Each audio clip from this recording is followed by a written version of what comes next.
आगरा की एक महिला जो 2019 में अपने प्रेमी के साथ मिलकर पति की हत्या करती है और फिर जेल चली जाती है। अब जब वो जेल से छुटकर बाहर आती है, उसके बाद अपने दूसरे प्रेमी के साथ मिलकर अपने ससुर की भी हत्या कर देती है। आज की जो मैं आपको सच्ची कहानी सुनाने जा रहा हूँ, यह कहानी उत्तर प्रदेश के आगरा की है और ये बात 2025 की है। आगरा में एक थाना पड़ता है जिसे बमरोली कटारा बोलते हैं। उसमें एक गांव आता है जिसका नाम बादशाही गांव है। सुबह का समय था, लगभग 8 बजे पुलिस थाने को एक कॉल मिलती है जिसमें प्रेम सिंह नाम का एक आदमी कॉल करता है और बताता है कि एक बाजरे के खेत में एक वृद्ध आदमी का शव पड़ा हुआ है। पुलिस जब मौके पर पहुंचती है तो देखती है कि शव पड़ा हुआ है, लेकिन उस पर कोई भी निशान नहीं थे, चोट के निशान नहीं थे। लेकिन उसकी जब छानबीन की गई, आसपास के सबूत जुटाने की कोशिश की गई, तो पुलिस को आसपास से कोई भी सबूत नहीं मिला जिससे यह शिनाख्त की जा सके कि आदमी कौन है। जब गांव वालों ने उस शव को देखा तो गांव वालों ने भी नहीं पहचाना, यानी कि पुलिस को यह क्लियर हो गया था कि ये जो आदमी है ये इस आसपास के एरिया का नहीं है। फिर पुलिस ने आसपास के थानों को इन्फॉर्म किया। गांव का माहौल था, सीसीटीवी कैमरा थे नहीं जिससे ये पता लगाया जा सके कि ये आदमी यहाँ पर कैसे आया। जब आसपास के थानों में इस बात की सूचना मांगी जाती है तो पता चल मौके पर अगवार गांव की निवासी मुन्नी देवी मौके पर पहुंचती हैं और मुन्नी देवी सबको देखकर बताती हैं कि उनकी ये जो है ये उनके पति का शव है, जिनका नाम राजवीर सिंह था, उम्र 70 साल। पुलिस जब ये पता चल जाता है कि राजवीर सिंह की ये लाश है तो उसके बाद उस शव को पोस्टमार्टम के लिए भेज देती है और उसके बाद मुन्नी देवी का बयान लेती है। मुन्नी देवी अपने बयान में बताती है कि 13 अगस्त की शाम को वो घर से निकले थे और इस पूरे मामले की जो जड़ है, वो इसके पूरे मामले के हत्याकांड के पीछे जो वजह है वो अपनी बहू को बताती है। और जो बहू बताती है कि बहू जो है वो भी कुछ दिन पहले ही जेल से छुटकर आई है और उसी ने इस पूरे मामले को अंजाम दिया है।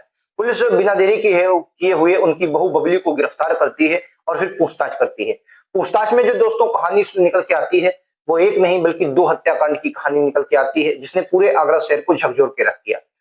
ये कहानी शुरुआत होती है दोस्तों एक परिवार से जिसमें बबली जो थी वो हरिओम से उनकी शादी होती है। जो हरिओम था वो मुन्नी देवी और राजवीर सिंह का बेटा था, उसकी शादी बबली से होती है। सब कुछ ठीक चलता है और हरिओम और बबली की 2 बेटियां और 1 बेटा होता है। साल 2019 की बात है। इससे पहले जब सब कुछ ठीक चल रहा था तब जो बबली थी उनको एक कमल उर्फ करण नाम के लड़के से प्यार हो जाता है। ये प्यार धीरे धीरे उठान लेने लगता है और उसके बाद इस पूरे घटनाक्रम की जो जानकारी थी वो हरिओम को पता चल जाती है। जब ये हरिओम को पता चलता है तो हरिओम इसके लिए बबली को भी सुनाता है और फिर उसके बाद जो करण था उसको भी इसके लिए मना करता है। साल 2019 की बात है जब लगातार हरिओम इनको मना कर रहा था और बबली और करण में लगातार नजदीकियां बढ़ रही थी, तब बबली और करण ने हरिओम को रास्ते से हटाने के लिए योजना बनाते हैं और साल 2019 में जो हरिओम था उसकी हत्या कर देते हैं, जिस हत्या में बबली और करण शामिल थे। हत्या करने के बाद उसके शव को यमुना नदी में फेंक देते हैं। हालांकि इस पूरे घटनाक्रम की जानकारी हो गई थी और पुलिस बबली और करण को गिरफ्तार करके जेल भेज देती है। जब बबली दोस्तों जेल चली जाती है तो उसका 8 साल का जो बेटा होता है वो आत्महत्या कर लेता है।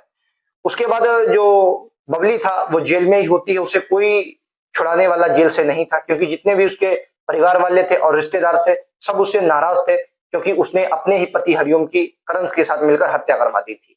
जेल में ही दोस्तों जो बबली थी उसकी मुलाकात प्रेम सिंह नाम के एक आदमी से होती है। प्रेम सिंह जो था ये बादशाही गांव का रहने वाला था जहां से जो राजवीर थी उनकी लाश मिली थी। प्रेम सिंह जो था ये 2016 में दुष्कर्म के मामले में जेल गया था। उसके बाद एक हत्या के मामले में भी जेल गया था। उसके कुछ साथी जेल में ही थे, लेकिन जो प्रेम सिंह था वो जमानत पर बाहर आ गया था। दोस्तों फिरोजाबाद की रहने वाली एक महिला जो बबली के साथ रहती थी, जो प्रेम सिंह था वो फिरोजाबाद की जो महिला थी उसका जानने वाला था और लगातार जेल में मुलाकात के लिए जाया करता था। इसी दौरान दोस्तों जो फिरोजाबाद की महिला है वो बबली और प्रेम सिंह की वहीं पर मुलाकात करवाती है और बताती है। तो बबली प्रेम सिंह से कहती है कि उसको मतलब जो फिरोजाबाद की महिला है वो कहती है कि बबली को छुड़ाने वाला कोई नहीं है, अगर तुम उसको छुड़ाते हो तो वो तुम्हारे साथ रहने लगेगी, शादी कर लेगी। क्योंकि प्रेम सिंह जो था उसकी पत्नी थी नहीं, तो वो इसी लालच में आ जाता है और फिर जो बबली था उसकी जमानत के लिए पैरवी करने लगता है। 5 साल 4 महीने की जेल काटने के बाद जो दोस्तों बबली है उसकी रिहाई हो जाती है और रिहाई के बाद वो आकर अपने ससुराल में रहने लगती है। कुछ दिन दोस्तों वो ससुराल में रहती है और ससुराल में रहने के बाद लगभग 2 महीने पहले वो एक किराए पर रूम ले लेती है और उस किराए के रूम में खुद चली जाती है और साथ में ही अपनी 2 बेटियों, जिसमें एक की उम्र 16 साल, एक की उम्र 17 साल थी, उनको भी साथ ले जाती है। जब वो अपनी बेटियों को साथ ले जा रही थी, तब उसके जो ससुर थे राजवीर, वो इसका विरोध करते हैं। लेकिन जो बबली थी, उसको शक था कि उसके जो बेटे की आत्महत्या हुई है, उसके पीछे कहीं ना कहीं उनके सास और ससुर का हाथ हो सकता है। इसलिए वो अपनी बेटियों को राजवीर के पास छोड़ना नहीं चाहती थी, वो उनको साथ ले जाना चाहती थी। उसको शक था कि जैसे उसकी बेटे की आत्महत्या हुई है, कहीं इनकी भी हत्या ना हो गए। यानी कि वो अपने बेटे की रंजिश जो थी, वो पूरी पूरी उसका शक जो था वो अपने सास ससुर पर था, और इसीलिए बबली उनका घर छोड़ देती है। बबली को लगभग 11 महीने दोस्तों जमानत से आए हो जाते हैं, लेकिन जो राजवीर थे वो चाहते थे कि उनकी जो दोनों पोतियां हैं वो उनके साथ रहें, ताकि उनका पालन पोषण अच्छे से हो जाए। इसके लिए जो राजवीर हैं वो थाने में शिकायत भी करते हैं, शिकायत पत्र भी देते हैं।